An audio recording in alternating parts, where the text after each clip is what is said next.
Right, ladies and gentlemen, boys and girls, welcome to Creative on Purpose Live, a show about flying higher and endeavors that make a difference. Step into possibility with integrity and intention. It's time to be creative on purpose. Are you ready? Let's go. This season features the Ruckus Makers Roundtables. Seth is going to try to say that 4 times fast. And then these are conversations about questions that matter with friends and fellow travelers from Forward Link, an alumni community for Seth Godin's Alt MBA and Akimbo workshops. I'm your host, Scott Perry, difference maker at Creative on Purpose and author of Endeavor. I'm an Alt MBA 6th grad and on the head coach team for Akimbo workshops. You can learn more about me and my work at creativeonpurpose.com. Today, I'm joined by Casey von Neumann and Seth Godin himself to discuss the question. What is the question, Casey? Remind me. The question is, what does it take to make a difference? What is the question?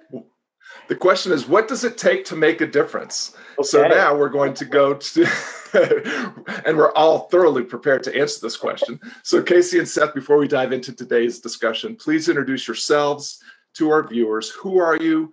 What's your connection to Akimbo and or Alt MBA? What are you up to these days? And where can people go to learn more about you and your great work? I think we could talk about the diff all day long, so I'm up for that as well. So I have done multiple rounds of the marketing seminar. I think I'm finally getting the hang of it. Get a chance to be a coach for this round and a couple rounds back, what we call TMS 7. So all in on the marketing seminar, having a lot of fun with that. In my career, I'm interested in helping people accomplish the things that they set out to do. I'm interested in helping people break through the obstacles that they have. Started out doing that in the context of teaching music lessons at my music school called Eclectic Music. Then I moved toward doing academic programs. One is a brick and mortar school in Atlanta called the Little Middle School. The other is an online school called Rulerless Academy. And most recently, I've been providing some strategic support for entrepreneurs and creatives. And I blog at wearerulerless.com, and I've been doing that for a little over a year, almost just about every weekday. So, bravo! There. Thank you. I wonder where I got the idea to do that. Some people, who they are and what they do are not necessarily aligned, but with the two of you, and for me on a good day, who we are and what we do are aligned. And I'm a teacher, and I started the Alt MBA because I asked myself a very hard question, which is, if the world moves online and cares about learning instead of education, what would you do? What would you do to get a 97% completion rate? What would you do to change people's lives in 30 days? What would you do to create community?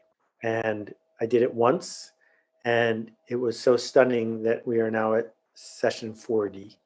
So the Alt MBA is at the heart and soul of what we are building. And then around that, we have built a series of workshops that are asynchronous, where you don't have to show up on any given day. And we've got more than 20,000 alumni now in more than 70 countries. Every one of them is special to us. Everyone is taking something different from what we are teaching because we are not in the compliance business.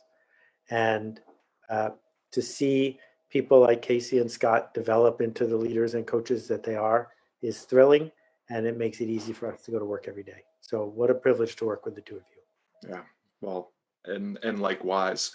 I just want to acknowledge before we get started in earnest that you too are profoundly responsible for what I am doing here at Creative on Purpose. Casey, you were, I think, we were compadres in TMS 4 when I finally broke through and came up with the brand Creative on Purpose, which Seth immediately endorsed after trashing the Stoic Creative in TMS 1. So I couldn't be more grateful to you both just in general that you're here today. So we're here to discuss what does it take to make a difference. And I always like to start, Casey, by picking on the person who chose the question, and that was you, and with a little bit of defining of terms. So what are we talking about when we're talking about making a difference? Well, I totally cheated, and I asked my middle schoolers on a Zoom call what they thought today. And one of the answers that I got, several interesting answers, but one of them was, it's really when you can get somebody to do something. And I thought that tracked nicely with what we have talked about in the marketing seminar, really this idea of making a change happen. And so we explored the idea of influencing another person to be able to do something or care about something. How about you, Seth? Same question. What does it mean to make a difference? So Ted Chiang, the modern, fantastic science fiction writer, has a new set of short stories. And in one of them, he talks about a device that creates quantum entanglement and leads to new universes. And it turns out in this science fiction world, which I think is actually correct, just one breath of air changes the universe. That you showing up and breathing out, you made a change happen. So we know that everyone makes a change happen just by eating, just by walking, just by being here. For me, the question is, what's the change you want to make happen? And it begins with who's it for and what's it for, the intentional action of leadership. So often we hide from making a change because we don't want to be responsible. And we hide either by saying we're trying to change everyone, which we all know is impossible, or we hide by diminishing the impact that any of us can have, which is completely invalid. And so for me, what it means to make a change is A, who did you seek to change? And B, are you willing to own it? Are you willing to put your name on it? Are you willing to say, I intentionally caused this change to happen, and I'm glad I did? Because in a world where people have so many options, the question is, will they miss you if you're not there? Will your contribution be missed if it doesn't show up tomorrow? And now that we're all sheltering in place, so many people in our lives are essential to us. If the healthcare worker didn't show up, if the garbage man didn't show up, if the volunteer fireman didn't show up, if the hardworking person in the supermarket didn't show up, we would miss them because they made a change for us. And so I think our highest calling is to figure out how to become somebody who is making a meaningful change that other people are looking forward to. Yeah.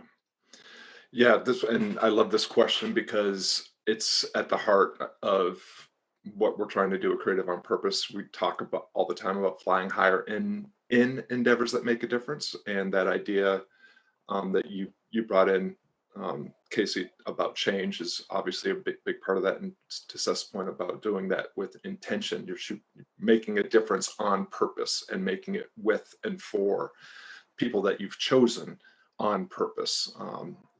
And Seth, I love the tagline or the catchphrase that you came up with during the rollout of This Is Marketing, making things better by making better things. I mean, when we're talking about making a difference, I think everybody in this room assumes that we're talking about making a difference for the better, but we have to acknowledge that sometimes we can unintentionally or intentionally make a difference for the worse. And so, that idea of stepping into possibility is really important to be done with integrity and intention. So now that we've got some clarity around what kind of difference we're trying to make, what do you think it takes to make a difference, Casey?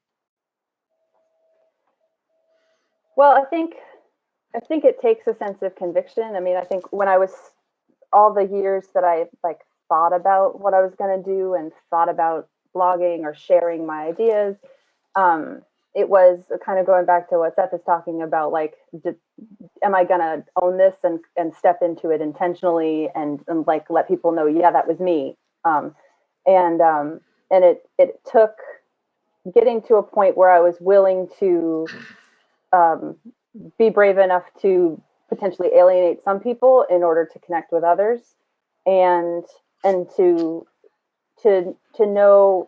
know myself well enough to know what I had to say, but also to be willing to explore it as I went along, and to trust that as I continued, I'd get more clarity about what I had to share, and that if I invested in it, it would be worth something.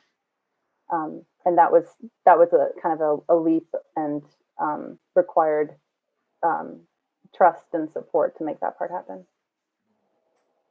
How about you, Seth? I love it. And I wanted, this is exactly where I was going. Scott set us up by pointing out that sometimes we make things worse. I want to say that every time we make change happen, we make something worse. that when Carl Benz invented the car, if you had sat down with him and said, this device is going to kill tens of millions of people and lead to a carbon economy, would he still have invented the car? If I launch something like the Alt MBA, it's going to change the lives of 5,000 people. But what about the people who feel badly because they're afraid to take it, and they could have just glided through their day, but now I'm showing up saying there's possibility, and I made their day worse. I didn't kill anybody, and I didn't increase global warming, but I definitely made a change happen in the world for some people in one direction and some people in the other direction. And I can't think of a contribution, even Ignaz Semmelweis teaching doctors to wash their hands, that had no negative side effects. Progress always does. Creating moments of status where people move up, creating opportunity that isn't possible always, and you're responsible. So part of what it means to make a change happen is deciding that you have the privilege and the leverage and the possibility, the opportunity to make things better, and living with the fact that it can't be for everyone all the time. And I don't know why anyone would volunteer to hang out with middle school kids, but I am so grateful that you have. But isn't that the key to middle school? Is that middle school is what happens when a 7-year-old, not a 7-year-old, a 7th grader realizes that all their actions have consequences. Before that, they don't know it, and they're not responsible. But suddenly, they're in this circle of people where everything they do has a consequence. Mm. Yeah, absolutely. And that's the tricky part, but it also, the positive side of it is that they realize that they can choose, that all the people who are hammering away at them and telling them do this, do that, they start to realize, oh, this is for me, this is my life, and I can Yep. step up and take ownership of it, which is really exciting to see somebody make that connection. I want to point out, Casey, that in my days as a teacher, middle school was my favorite grade to teach as well. Once you accepted that that it's mostly hormonal activity and not always cognitive activity, it becomes really fun to In my watch. defense, having run a summer camp, Yes. I find kids at middle school age individually are extraordinary. It's only when they're in groups that it is a problem. Well, that could be true of Akimbo alumni as well. I understand. So I just want to highlight the Casey, you were talking about like showing up and like being on the hook, and I think that's definitely really important. And just at this point,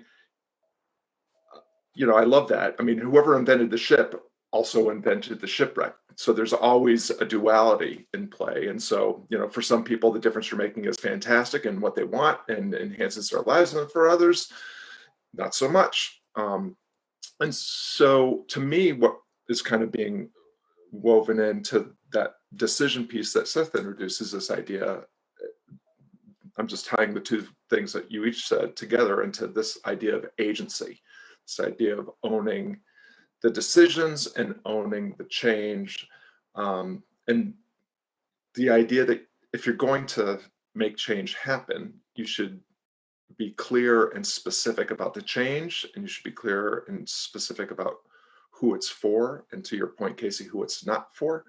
And I guess the other piece that I'm wondering what you all think is how important the idea of presence, being in the here and now when we're talking about this, because when you make a decision, to Seth's point, and you act on that decision, you've made change happen. And at the same time, it's time to make a new decision because you're in a new situation, because the here and now doesn't stay put. Any thoughts around that, Casey? My mom and I'm staying with my parents right now, my husband and I, and my mom and I, they closed the tennis court, so we've been playing driveway tennis. It works better than you'd think. It's basically like learning to hit down the alley, and like that's one of the things she's telling me. It's like, no, you got to get back in position. Every time the shot goes out, you get back in position for the next one. So I think that's a useful metaphor. And one of the things that I've learned is that my tendency is to either go kind of like, oh, that was good, and now I can rest, or okay, like now I don't have to think about it for a second, or like that was good, so I shouldn't do anymore. That's enough for now. And I've had to learn to begin to amplify. So if there is a success or something that seems to be working, to make more of that and spread the word about it and to be bold about it, which was uncomfortable at first and is still sometimes uncomfortable, but that has been a real key. And sometimes the way of amplifying it is to talk about it and to repeat yourself and in across platforms or whatever. But sometimes that amplification is really bringing in other people to help and be part of it, and that's a really important and really fulfilling part of making a change happen for me. Yeah. What if we were actually good at predicting the future based on our choices, as opposed to just simply pretending that we were good at it? And we spend all this time worrying and all this time filled with anxiety because we have persuaded ourselves that we are correct in our perception of what is about to happen. And we also spend a fair amount of time counting our chickens before they hatch, because we presume that we know that one action will lead to a different outcome. And I think one of the tenets of Stoicism is we're actually not very good at either of those things. And so what if we just dispensed with all the drama around those outcome predictions and instead simply did our best work in this moment based on what we are sure of, and let the future take care of itself, because it always has. Can I just say how much I love it whenever you bring a little stoicism into the conversation? It makes me feel so good. It makes me feel so good. I love that, what you both said. I love the piece that you're bringing in, Casey. Well, first of all, we have a gravel driveway. It's really hard to play tennis on a gravel driveway. I'm just saying. Stop whining. It's different than clay. It's a different sport, that's all. It's the same for everybody. If you had a really hilly driveway, you could say that the uphill person has an advantage. That part would be true. But if it's a flat gravel driveway, the gravel's a feature. You know, Seth, you're You right. never know where it's going to bounce. How very unstoic of me to not accept my fate. I was really loving what you're bringing in around the collaboration piece, Casey, because I think every creative act, I think, is really a collaborative act. Even if you're creating all by yourself, somebody, helped provide the raw materials or had some influence or inspiration to the ideas you're unpacking, and so on and so forth. And then to Seth's point about, bringing a little stoicism into the pursuit of making a difference, you have to accept what happens, and you can't be overly attached to desired outcomes. But at the same time, you should be intentional about what you're aiming at. But the idea, this is something that I think I really learned from both of you back in the early TMS sessions, is if you can set your intention, but ultimately whether or not you hit the bullseye or not is not so much up to you. So that idea that as you are stepping forward into the possibility you're trying to create, you have to be willing to pivot, tact, and as long as you continue to do it with and for the right people, for the right reasons, you'll still end up somewhere really great. Just might not be right in the middle of that bullseye. I'd love to unpack what you were saying about the collaborative piece, Casey, like just speaking a little bit more to that in terms of, what's your process for, excuse me, Siri is barking at me. What's your process for deciding the difference that you're going to make and who it's going to be done with and for? That's such an interesting question, and something I've been thinking about a lot, because what I've observed is that as I've learned how to make some of these decisions and commit, and to a large extent, I learned from a beloved college professor, Dr. Dennis Cox, that it doesn't really matter what the choice is that you make as long as you commit to it 100%. Because as I've been saying, it may drift and it may go in a different direction than what you thought it was going to be. But as long as you are responding to that and being intentional as you move forward, you're going to, it may end up being a different change. And in fact, I've seen a lot of pivots, and each of you have seen a lot of pivots in your career as well. But it still is kind of along the same journey. So as I've learned to accept that part of it and make the decision and commit, I've seen that then my role is to help other people do the same thing. And, I'm doing that along a couple of tracks. Maybe I'm doing that on behalf of this project we're working on together, but also helping them to do that in their lives and to decide, where they're going. And so, and then they're in turn doing that for the people that they're serving. And so it creates this cascading effect of people who are aligned on a particular vision, and also learning the habits and mindset that facilitates that. How about you, Seth? Well, I mean, this whole idea of intent goes back to who are we going to collaborate with? Ornette Coleman played jazz that a lot of people didn't want to hear. And that was fine because it was voluntary to go hear that jazz. Bob Dylan intentionally, if you can believe his autobiography, intentionally showed up city after city, year after year to make the old fans go away, right? Because it was like the first year, they're going to think it's a temporary thing. The second year, they're going to think I'm annoying. The third year, they're not going to come back. And so he purged this huge group of people out of his life so he could collaborate with the other ones. And it's not just music. Anything that we're going to do, if we are going to seek to make a change happen, we cannot do it by ourselves. I mean, there's a certain solipsism associated with washboard abs. You can do that all by yourself. You don't need help from anybody else. But if you want someone to admire your washboard abs, you need to live in a culture where people like that. And so again, it's still about who am I playing this gravel tennis with? And you got to pick who they are. And if you don't like that, pick someone else. Yeah, I think I'm a big fan of starting with who, because if you get the right who's together, even if you don't know where you're going, you'll decide to go somewhere that's usually really, really great, or at least have a really great time getting there. But if you decide on a destination and you get the wrong who's together, whew, right. And that hurts. What we've discovered at Akimbo, 20,000 people in, is that some people don't get the joke, and we think that's fine. But the people who keep showing up, it's so much more delightful because everyone gets the joke.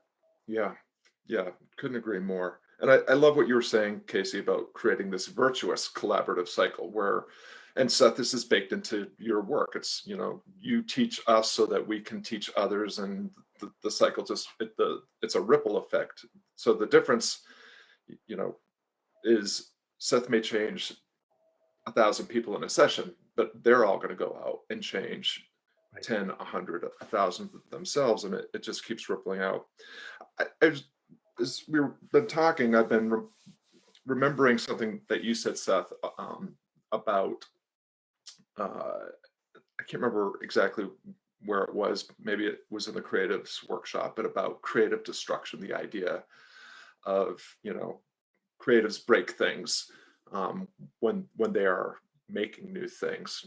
Would you mind just unpacking that a little bit, if I have it right?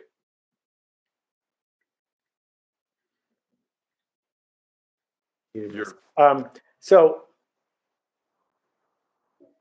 I did a podcast about this last week about Schumpeter and Marx and Adam Smith, but every time you make a change, the status quo can't be the same ever again. Like, so after John Cage wrote his, it's not called a manuscript. What do they call it when you write the musical score? Composition for 433, which was a piece of music that had no notes in it. No one else could ever do that again and have it be clever, right? He changed it. He broke it. And he gets points for being the Marcel Duchamp of music. but he also broke it because you don't get to do it again. And if you view the status quo as too precious, then you're not going to ship anything, because the very act of putting something into the world that's worth putting into the world changes what was in the world before you got there.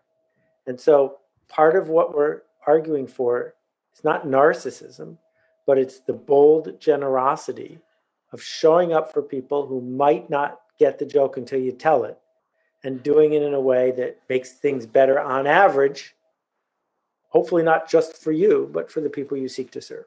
Mm.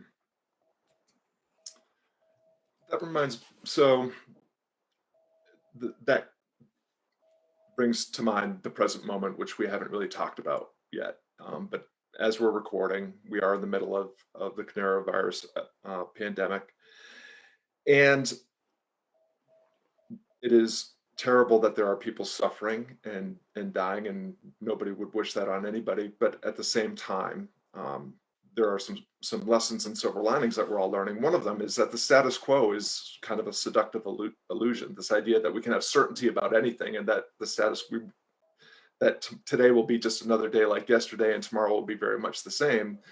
We've all been disabused of that notion, because now things are profoundly different than they were for most of us just 30 days ago. So maybe just as we're winding down our time together, I'd love for you all to just share, what are the silver linings or the opportunities that you're seeing and exploring in the moment that we find ourselves in April of 2020? There are definitely a lot of lessons, and I'm not sure if I would characterize them as silver linings necessarily, because I think that in the context of learning lessons, it's not necessarily something I would judge as good or bad. It just is. I mean, and that's one of the things that that I think the challenge is certainly to accept and then deal with and make the best of. But definitely, as you said, Scott, the loss of any kind of certainty, and the revelation that really how much we are powerless over, how little we have power over. But then that does have a focusing effect of going, okay, well, what can I influence? What change can I make? Where can I make a difference? Once you take a lot of assumptions for granted that have been legitimate assumptions that we can kind of carry along and keep going because that's the status quo, then you say, well, what do people need right now? What do people need from me? What can I offer? How can I not just be noise? And so there's a reckoning there that's certainly been really useful for me, and a worthy challenge for sure. I'm not sure I've figured anything out, but maybe I will. I have every confidence. How about you, Seth? Well, if you've lived a life, everybody has been laid off. Everybody has been sick. Everyone has lost a relative. Everyone has panicked. And the big difference right now is that it's all at the same time. And so it's amplified. The tragedy that we're living through is truly a tragedy, and it cannot be minimized. But the thing that makes it the biggest part of the tragedy is it's the first instant global tragedy. And I think that if John Big Boutte from Planet 10 came down and changed it so that everything went away in an hour and tomorrow was back to the way it was, I think it would make tomorrow a much brighter day. But I'm not sure that a week from now, many people would be walking through the world that differently than they were a few months ago, because that's what human culture does, is it resets to normal. And so for me, in this moment, if you are healthy, if you are lucky enough to have a roof over your head and something to eat, what you really have in front of you is a choice. And the choice is to say, I need more time to panic. I need more time to check CNBC. I need more time to fret about a future that's not here yet. Please leave me alone. Or you can make the choice, which might stick with you for the rest of your life, to say, what kind of contribution can I become? And I remember when it happened to me, I was 19 years old, and it happened in an hour, and I just decided. And I grew up, I won the parent lottery, but I had fallen into a cycle of being a victim and whining about it. And now we're all victims, and everyone has the right to whine about it. Now what? And so there are definitely days when I just want to crawl back home and say, I've been doing this for 60 years. I can stop now. But the thing that gets me out of bed is there are a few people who are ready to say, now what? And that's why we're here for each other, because this is a slog, but there will be another side. Not back to normal, but there will be another side. And when you get at that side, who are you going to be? Because now we have a chance to become somebody. Yeah, I love what you both said. I've been thinking about this a lot lately, and one of the things that I've been trying to cultivate within myself is to stop looking at it like a catastrophe and a crisis. I mean, things are very different now than they were before, but taking myself and my loved ones out of the picture, I mean, from a cosmological point of view, to get back to Stoicism, this is of little concern to the cosmos. It's of concern to us. There are, circling all the way back to where we started, some people are really benefiting, or some, not people, but some creatures are really benefiting from the fact that humans are staying at home. The planet is a little happier, I think. And so to Seth's point, so things are different now than they were yesterday. And what are you going to do to make tomorrow better? Because I just can't help, maybe I am perhaps a delusional Pollyanna, but I believe that we can exit the situation so much better off and as better people than we entered it if we make decisions empathetically, compassionately, do work with and for each other, and say we're going over there. Who wants to go with us? That's my hope, anyways. I love these conversations. This is the last one, but this is like, I think we're 14 or 15 roundtables, and this will definitely happen again. I could not be more pleased, thrilled, honored, humbled, privileged to conclude this series with the two of you. So Casey, Seth, my friends, thank you so much. Thank you both. Thank you, Scott, for leading. Thank you, Casey, for being such a light. Thank you to everybody for the ruckus you're making. It really matters. All right. Thanks very much. It's a pleasure.